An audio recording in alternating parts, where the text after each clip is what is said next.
کمال کی بات ہے، اسلام صرف گناہ سے تو منع کرتا ہے، ان راستوں کو بھی بند کر دیتا ہے کہ جو راستے گناہ کی طرف لے جانے والے۔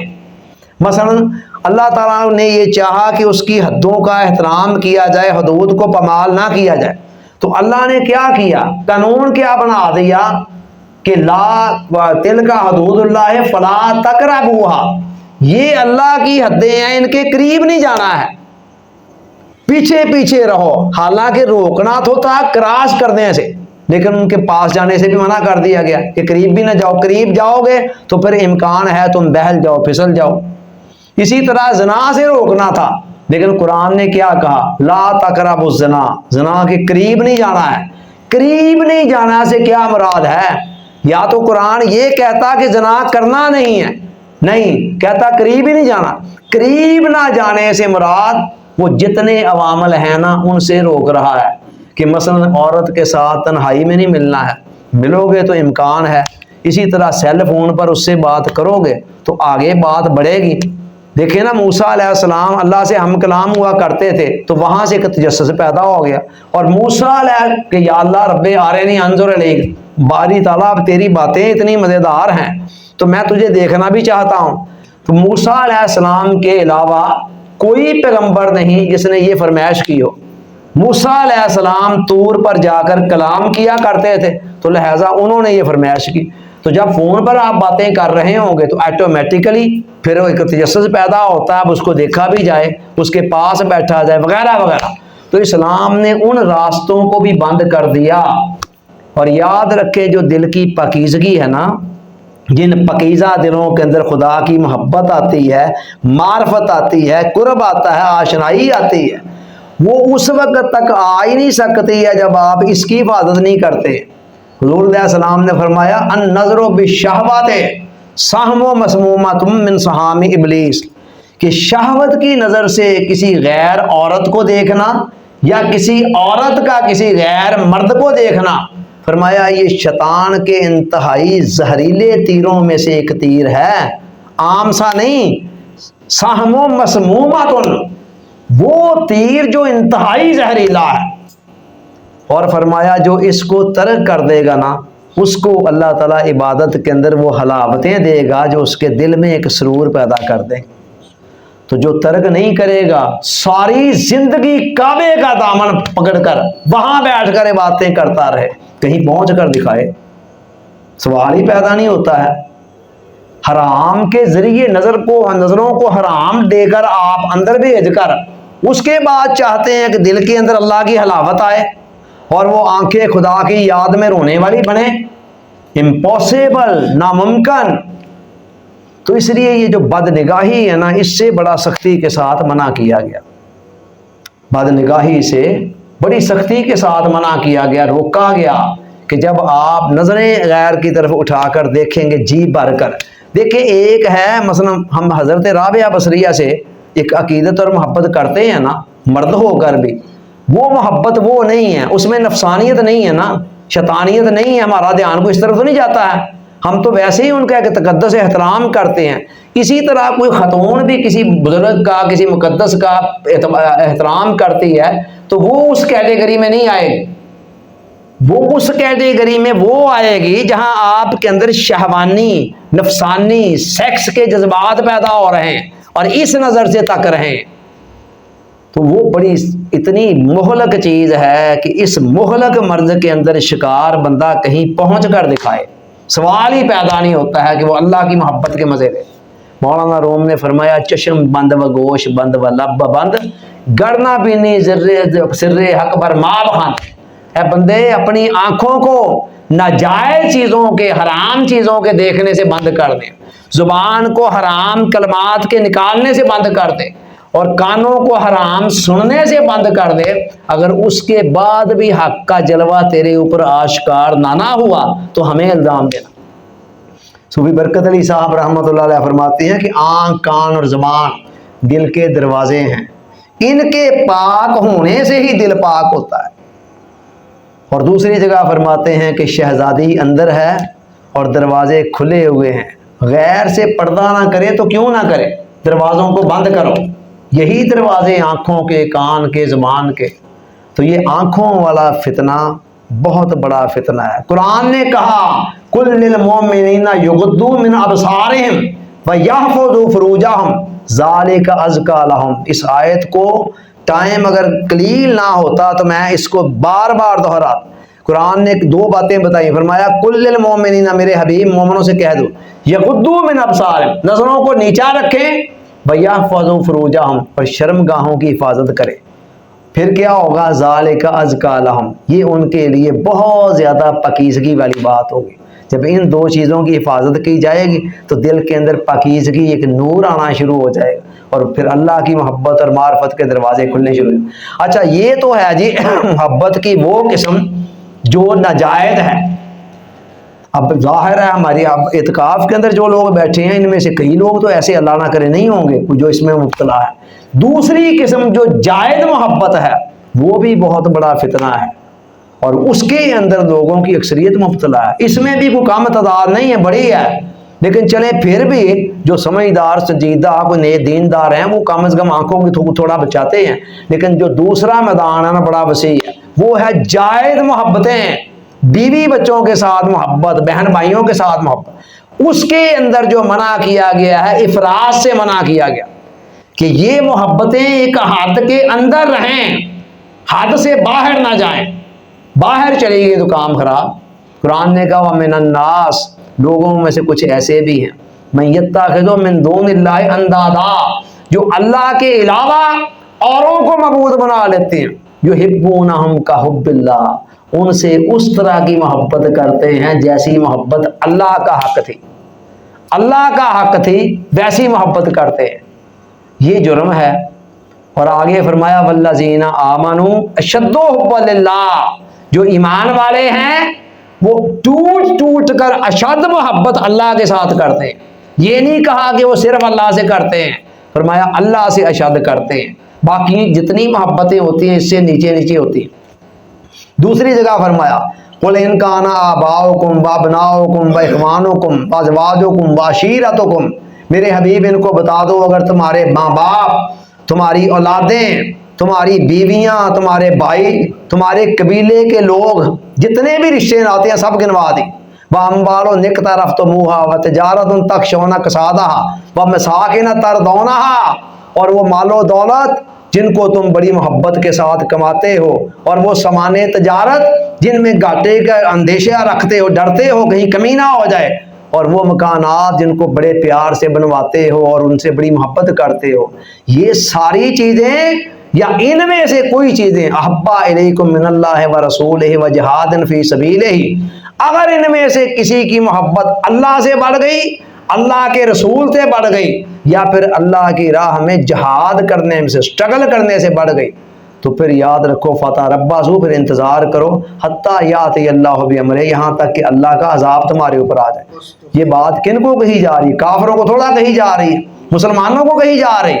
اور دوسری جگہ قرآن کہہ رہا ہے یا ایھا الذین آمنوا ان من ازواجکم واولادکم عدو لکم. کبھی پڑھی ہے آیت یہ ہم سب نے کئی دفعہ قرآن پڑھا ہوگا. قرآن کیا کہہ رہا ہے؟ واضح الفاظ میں اے ایمان والو، تمہاری بیویاں اور بچے بعض اوقات تمہارے دشمن ہیں، فاحذروہم، ان سے بچا کرو. بیوی اور بچے جن کو بندہ اپنے سمجھ رہا ہے، قرآن کہتا ہے کئی جگہوں پر یہی تمہارے دشمن بن جاتے جب ان کے ساتھ ایک حد سے زیادہ محبت میں بڑھتے ہو، یا ان کی محبت میں اندھے ہو کر کوئی حرام ناجائز کام کرتے ہو، یا ان کا مطالبہ مان کر کہیں خدا کی حدود کو توڑ رہے ہو. تم یہ سمجھ رہے ہو یہ میرے اپنے ہیں، اس وقت یہ تمہارے دشمن ہوتے ہیں. فاحذروہم، ان سے ذرا بچ کے رہو. ایک اور جگہ فرمایا یا ایھا الذین آمنوا لا تلھکم اموالکم ولا اولادکم عن ذکر اللہ، ایمان والو دیکھنا کہیں تمہارے مال و دولت اور کہیں تمہاری اولادیں تمہیں خدا کی یاد سے غافل نہ کر. من یفعل ذلک فاولئک هم الخاسرون، جس بندے کے ساتھ یہ ہو گیا وہ گھاٹے میں ہے، خسارے میں ہے، نقصان میں ہے. تو یہ دیکھیں کتنے لوگ ہیں اولادوں کی محبت میں غرق. کئی لوگ ہم نے ایسے دیکھے جو اوائل عمری کے اندر رشوت لینا حرام سمجھتے تھے، گناہ سمجھتے تھے. بچے تھوڑے سے ہوئے، بڑے ہوئے، کیا کریں جی، بچوں کے تقاضے ہیں جی، بچوں کا پیٹ پالنا ہے. بچوں کا پیٹ پالتے پالتے اپنے لیے جہنم کے انگارے خرید لیتے ہیں. پتہ ہی نہیں چلتا ہے ان کو کہ ہم کر کیا رہے۔ تو لہذا یہ بہت بڑا فتنہ ہے، بہت بڑی آزمائش ہے مخلوق کے ساتھ اب دوسری طرف مسئلہ یہ ہے کہ مخلوق کے ساتھ جو محبت ہے وہ انسان کی فطری بھی ہے، فطری تقاضا بھی ہے۔ زُیِّنَ لِلنَّاسِ حُبُّ الشَّهَوَاتِ بَالْبَنِینَ، اولادوں کی محبت، بیویوں کی محبت خدا کہتا ہے کہ تمہاری نظروں میں مزین کر دے گی، اس کا مطلب ہماری فطرت چاہتی ہے، اور خود خدا کا اپنا حکم بھی ہے۔ حضور علیہ السلام فرماتے ہیں خیرکم خیرکم لأہلہ، تم میں سے بہترین وہ ہے جو اپنے اہل و یال کے ساتھ بہترین ہے، وَأَنَا خَيْرُكُمْ لِأَهْلِي، اور تم سب میں سے سب سے زیادہ گھر والوں کے ساتھ بہترین میں ہوں۔ اور ظاہر ہے بہترین اگر میں اپنے بیوی بچوں سے محبت بھی نہیں کرتا تو پھر بہترین ان کے لیے کیا ہوا؟ یہ تو پہلا تقاضا ہے نا ان کے ساتھ حسن سلوک کا۔ اب یہ ہماری فطری ضرورت بھی ہے اور دوسری طرف یہ شریعت کا حکم بھی ہے، تو کیا کرے بندہ؟ ادھر پتہ بھی نہیں چلتا ہے، بندہ افراد میں چلا جاتا ہے۔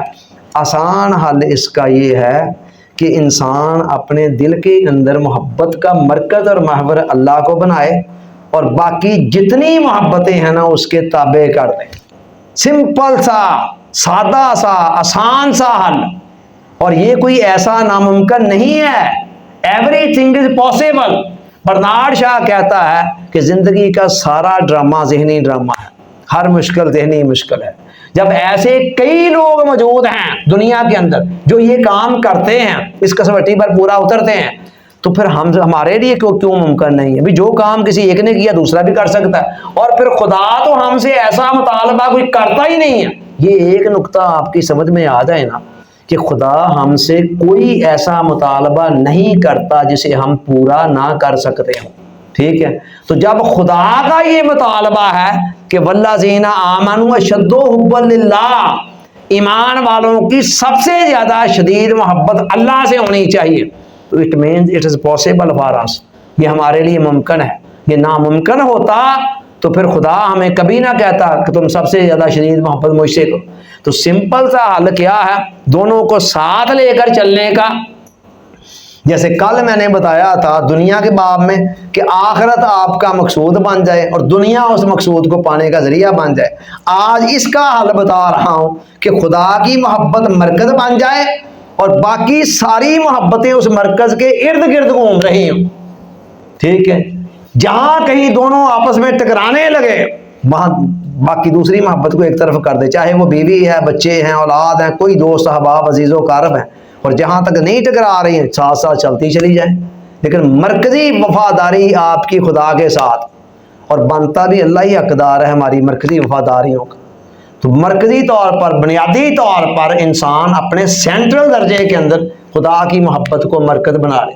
اسی کو ہمارے دور کے صوفی دانشور پروفیسر احمد رفیق اختر صاحب کہتے ہیں کہ اللہ آپ کو اس وقت تک نہیں مل سکتا جب تک اللہ کو آپ اپنی پہلی ترجیح نہیں بناتے۔ وہ خدا دوسرے نمبر پر آنا گوارا کرے گا بھلا کہ چل ٹھیک ہے اوپر آپ نے کوئی اور رکھی ہوئی ہے، یا اللہ و سلمانہ میری شادی کرا دے، اور نیچے کہیں دوسرے تیسرے چوتھے نمبر پر رکھا، اچھا یا اللہ تو بھی مل جا، تو اللہ کو یہ بات، دوسرے تیسرے نمبر پر تو میں اور آپ نہیں رہنا گوارا کرتے ہیں، ہم میں سے کوئی نہیں گوارا کرتا، تو خدا گوارا کر لے گا۔ ایک شوہر گوارا نہیں کرتا ہے کہ اس کی بیوی اپنے شوہر کو دوسرے نمبر پر رکھے۔ اور حضرت حسن بصری سے پوچھا گیا آپ نے توحید کہاں سے سیکھی؟ کہتا میں نے ایک دھوبن سے سیکھی۔ کیسے؟ کہتا دھوبن، میں میرے گھر کے ساتھ والے گھر میں دھوبی اور دھوبن رہ رہے تھے، تو ایک رات اچانک وہاں پر کوئی جب تکرار کی آواز آئی تو میں نے کان لگائے کہ ہمسائے ہیں، خیر ہے؟ دھوبن کہہ رہی ہے دیکھو میں نے تمہارے ساتھ روکھیاں پھیکیاں سب کچھ کھایا، ٹھیک ہے، لیکن اب تو یہ کہہ رہا ہے کہ میں دوسری شادی کر رہا ہوں، یہ نہیں مجھے وعدہ کھاتا۔ حسن بصری کہتے ہیں میں لرز گیا کہ یا اللہ ایک مخلوق میں سے ایک خاتون کو یہ گوارا نہیں ہے کہ اس کی محبت تقسیم ہو، تو کیسے گوارا کرے گا؟ کہتا پھر میری سمجھ میں آیا کہ جو اللہ نے کہا ان اللہ لا یغفر ان یشرک بہ ویغفر ما دون ذلک لمن یشاء، اللہ تعالیٰ شرک کو تو کبھی معاف نہیں کرے گا، میرے ساتھ کوئی اور شریک آ جائے باقی جو کچھ چاہے گا جس کے لیے چاہے معاف کرتا چلا جائے، لیکن یہ ناقابل معافی۔ اسی طرح ایک بزرگ کہتے ہیں کہ میں نے توحید ایک عورت سے سیکھی،